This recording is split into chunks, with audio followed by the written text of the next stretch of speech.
अस्सलामु अलैकुम मेरे दोस्तों, मेरे भाइयों, मेरे अजीजों। रमजान की आमद है, रहमत की घड़ी है, खुशबख्त है वो जिसकी तकदीर जुड़ी है। हजरत इरफजा फरमाते हैं कि मैं हजरत उतबा बिन फरकत के पास था। वो रमजान की फजीलत बयान कर रहे थे। इतने में एक सहाबी तशरीफ लाए तो वो खामोश हो गए। ऐसे महसूस होता था जैसे वो उनके रोब की वजह से खामोश हुए हैं। जब वो बैठ गए तो हजरत उतबा ने उनसे कहा कि ए अबू फला, आप हमें वो हदीस सुनाइए जो आपने रसूलुल्लाह सल्लल्लाहु अलैहि वसल्लम से सुनी हो।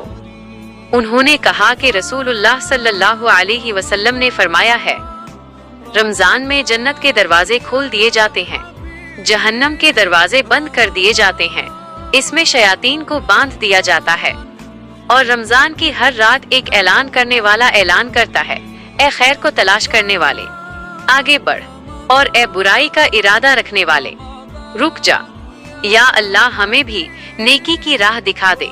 इस माह मुबारक में गुनाह सबके मिटा दे।